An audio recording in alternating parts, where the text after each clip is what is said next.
Please welcome to speak to us the funniest man on earth, a performer of legendary comic genius, a children's book author of profound depth, an individual of enormous compassion who is doing so much to make our world a better place, the great Jim Carrey.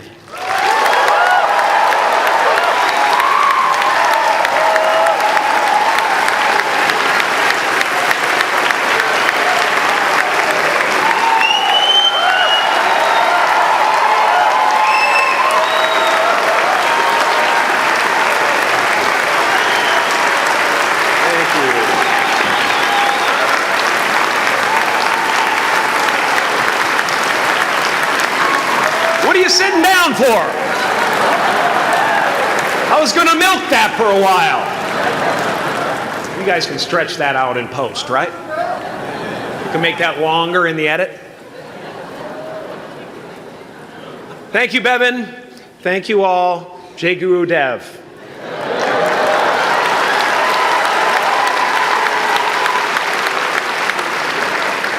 I brought one of my paintings to show you today. I hope you guys are going to be able to see it okay. It's not one of my bigger pieces, so you might want to move down front.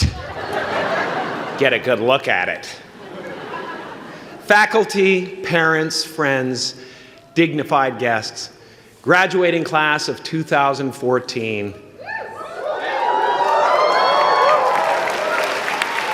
And all the dead baseball players coming out of the corn to be with us today. After the harvest, there's no place for them to hide. Fields are empty. There's no cover there. I'm here to plant a seed today, a seed that will inspire you to move forward in life with enthusiastic hearts and a clear sense of wholeness. The question is, will that seed have a chance to take root? Or will I be sued by Monsanto and forced to use their seed?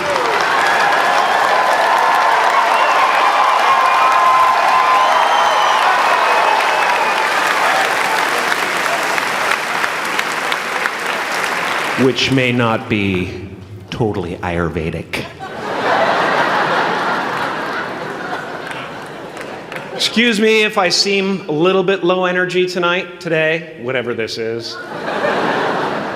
I slept with my head to the north last night. Oh man! Oh man! You know how that is, right, kids? Yeah. Woke up right in the middle of Pitta, couldn't get back to sleep till Vata rolled around. Crazy.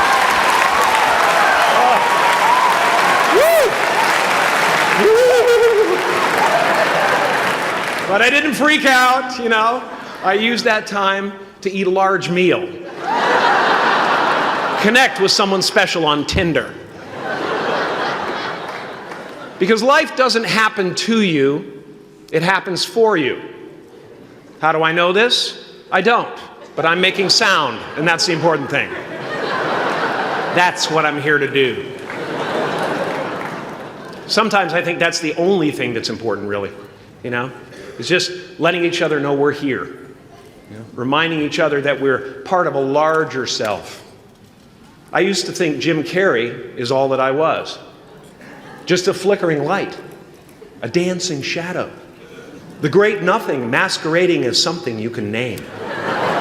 Seeking shelter in caves and foxholes dug out hastily, an archer searching for his target in the mirror, wounded only by my own arrows. Begging to be enslaved, pleading for my chains, blinded by longing and tripping over paradise. Can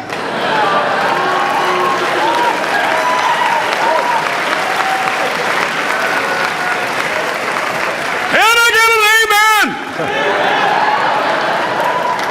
amen? You didn't think I could be serious, did you?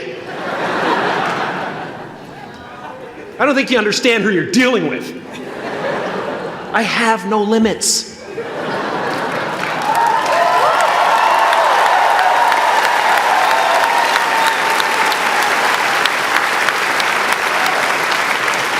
I cannot be contained because I'm the container. You can't contain the container, man. You can't contain the container. I used to believe that who I was ended at the edge of my skin. That I had been given this little vehicle called a body from which to experience creation. And though I couldn't have asked for a sportier model. It was, after all, a loaner and would have to be returned. Then I learned that everything outside the vehicle was part of me too.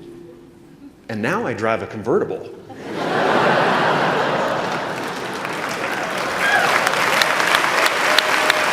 Yeah, man.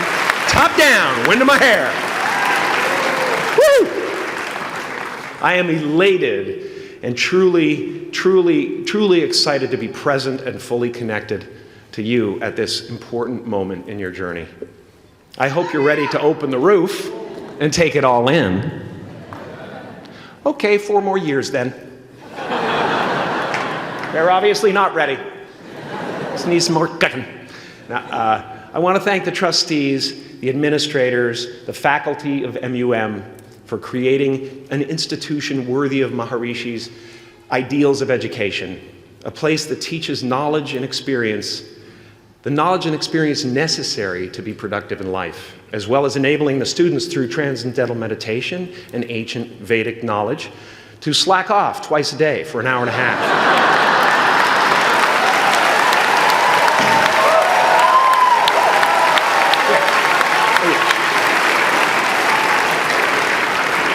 Don't think you're fooling me. But I guess it has some benefits.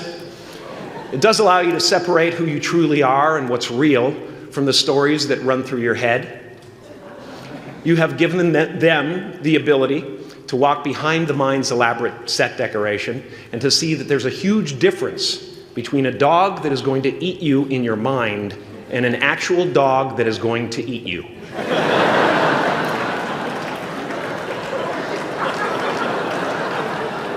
That may sound like no big deal, but many never learn that distinction. And they spend a great deal of their lives living in fight or flight response. I'd like to acknowledge all of you wonderful parents. Way to go. What a fantastic job you've done. For your tireless dedication, your love, your support, most of all, for the attention that you paid to your children. I have a saying, beware the unloved, because they will eventually hurt themselves or me. But when I look at this group here, you know, I feel really safe. I do.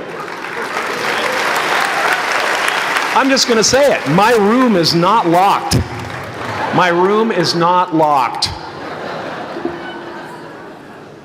No doubt some of you will turn out to be crooks. But white-collar stuff, you know, Wall Street, that type of thing, you know, crimes committed by people with self-esteem. Stuff parents can still be proud of in a weird way.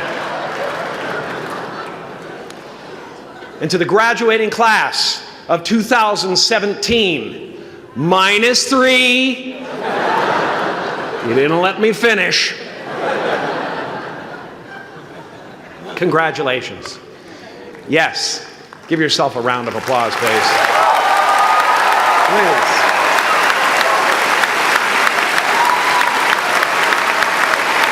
Yeah.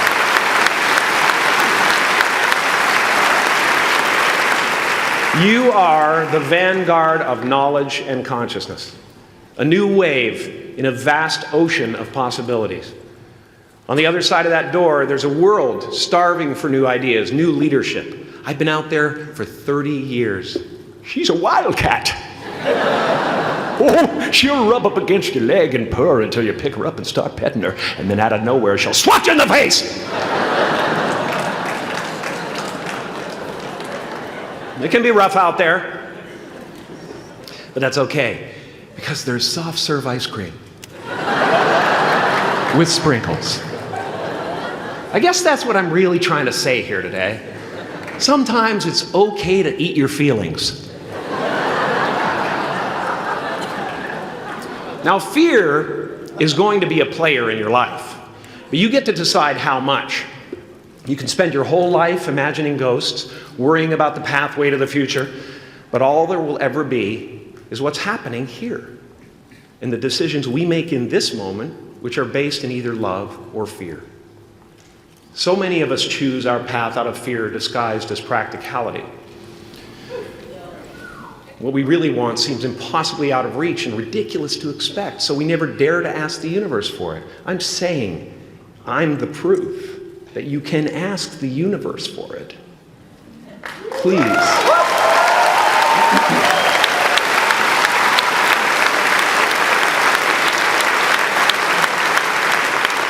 And if it doesn't happen for you right away, it's only because the universe is so busy fulfilling my order.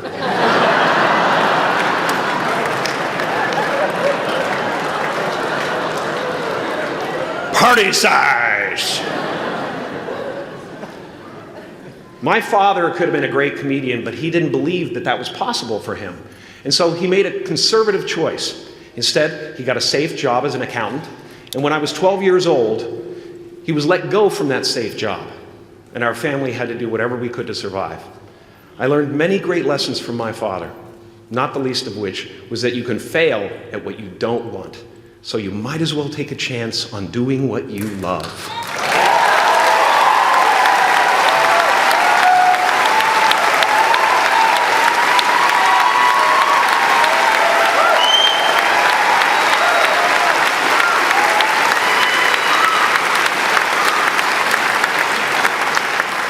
It's not the only thing he taught me, though. You know, I watched the effect of my father's love and humor and how it altered the world around me. And I thought, that's something to do. That's something worth my time. It wasn't long before I started acting up. You know, people would come over to the house and they'd be greeted by a 7-year-old throwing himself down a large flight of stairs. They would say, "What happened?" And I would say, "I don't know. Let's check the replay."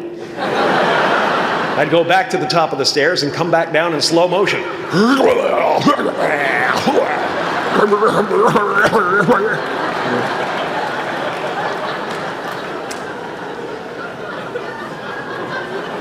It was a very strange household. My father used to brag that I wasn't a ham, I was the whole pig. And he treated my talent as if it was his second chance. When I was about 28, after a decade as a professional comedian, I realized one night in LA that the purpose of my life had always been to free people from concern, just like my dad. And when I realized this, I dubbed my new devotion the Church of Freedom from Concern. The Church of FFC.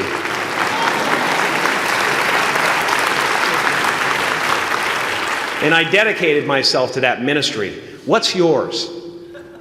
How will you serve the world? What do they need that your talent can provide? That's all you have to figure out. As someone who's done what you're about to go and do, I can tell you from experience, the effect you have on others is the most valuable currency there is.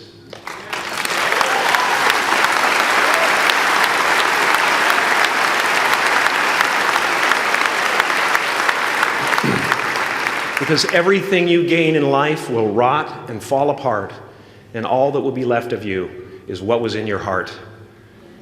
My choosing to free people from concern got me to the top of a mountain. Look where I am. Look what I get to do. Everywhere I go. I'm going to get emotional because when I tap into this, it really is extraordinary to me. I did something that made people present their best selves to me wherever I go.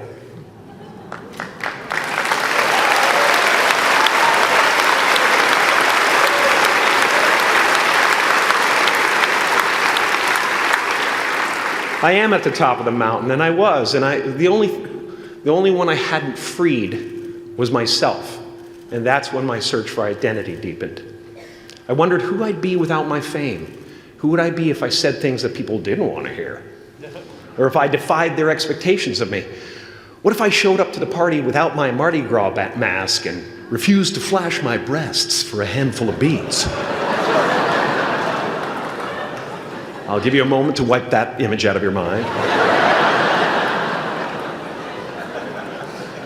But you guys are so ahead of the game. You already know who you are. And that peace that we're after, lies somewhere beyond personality, beyond the perception of others, beyond invention and disguise, even beyond effort itself.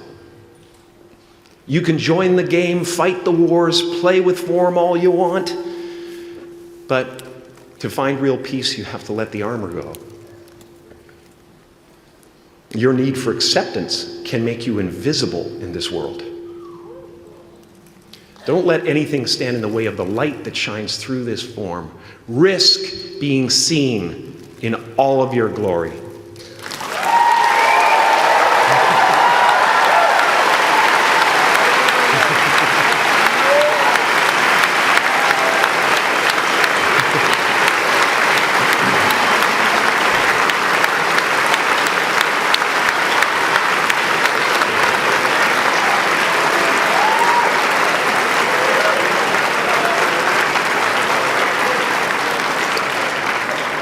It's not big enough.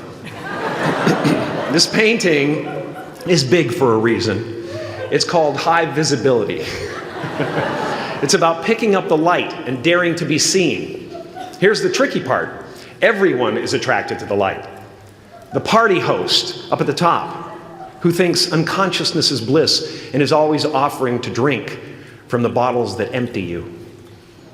Misery below her. Despises the light, can't stand when you're doing well, wishes you nothing but the worst. The Queen of Diamonds, under him, needs a king to build her house of cards. And the hollow one down bottom there will cling to your leg and say, please don't leave me behind, for I have abandoned myself. Even those who are closest to you and most in love with you, the people you love most in the world, will find clarity confronting at times. This painting took me thousands of hours to complete. And when I was finished, thank you, thousands of hours, yes. I'll never get them back. I'll never get them back. I worked on this for so long. I was weeks and weeks like a madman alone on a scaffolding. And when I was finished, one of my friends said, this would be a cool blacklight painting. So I started over.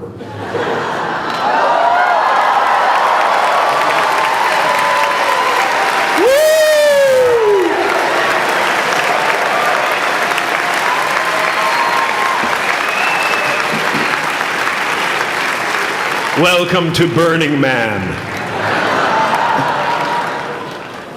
Some pretty crazy characters up there, but better up there than in here. You know, painting is one of the ways, thank you.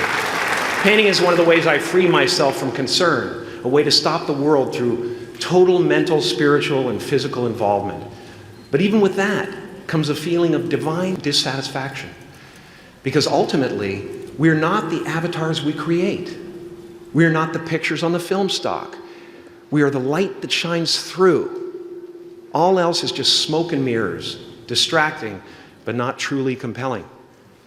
I've often said that I wished people could realize all their dreams and wealth and fame, and so that they could see that it's not where you're going to find your sense of completion. Like many of you, I was concerned about going out into the world and doing something bigger than myself, until someone smarter than myself made me realize that there is nothing bigger than myself.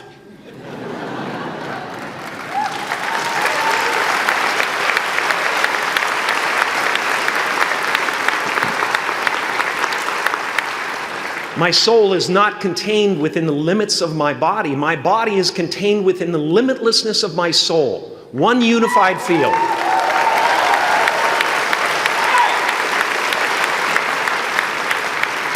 One unified field of nothing, dancing for no particular reason, except maybe to comfort and entertain itself.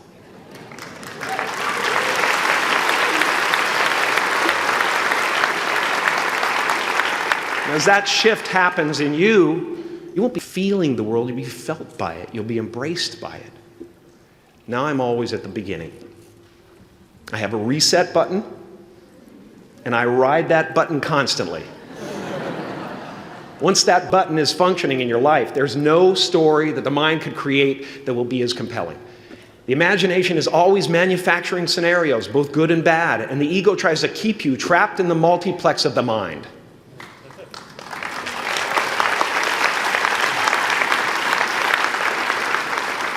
Our eyes are not viewers, they're also projectors that are running a second story over the picture that we see in front of us all the time. Fear is writing that script, and the working title is, I'll Never Be Enough.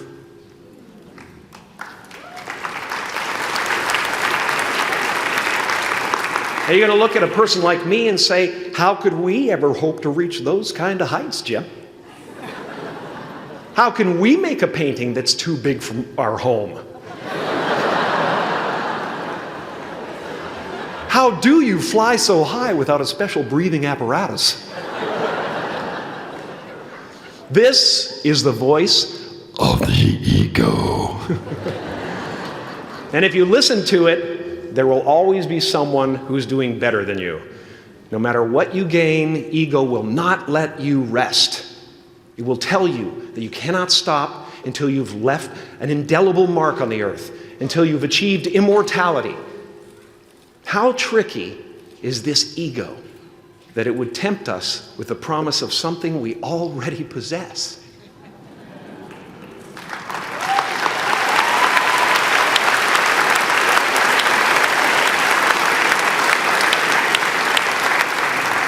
So, I just want you to relax. You know, that's my job. Relax and dream up a good life. I had a substitute teacher from Ireland in the second grade that told my class during morning prayer that when she wants something, anything at all, she prays for it and promises something in return, and she always gets what she wants. Well, I'm sitting at the back of the classroom, you know, thinking, wow, my family can't afford a bike, you know. So I went home and I prayed for one. And I promised I would recite the rosary every night in exchange. Broke that promise. But 2 weeks later, I got home from school to find a brand new Mustang bike with a banana seat and Easy Rider handlebars. Yeah. From fool to cool. My family informed me that I had won the bike in a raffle that a friend of mine had entered my name in without my knowledge whatsoever. So that type of thing has been happening to me ever since. And as far as I can tell, it's just about letting the universe know what you want and working toward it while letting go of how it comes to pass.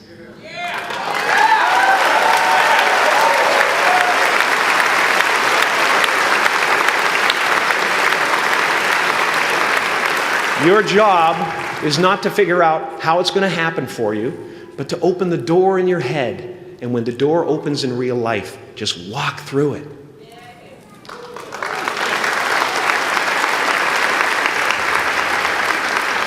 And don't worry if you miss your cue, because there's always doors opening. They keep opening. And when I say life doesn't happen to you, it happens for you, I really don't know if that's true. I'm just making a conscious choice to perceive challenges as something beneficial so that I can deal with them in the most productive way. You'll come up with your own style. That's part of the fun. Oh, and why not take a chance on faith as well?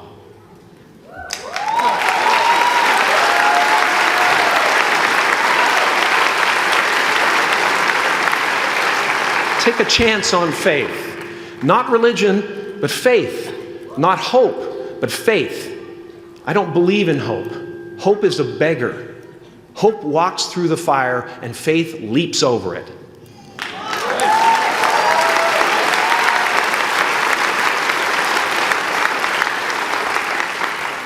You are ready and able to do beautiful things in this world. And after you walk through those doors today, You will only ever have two choices, love or fear. Choose love, and don't ever let fear turn you against your playful heart. Thank you so much. Thank you, Udell. I'm so honored.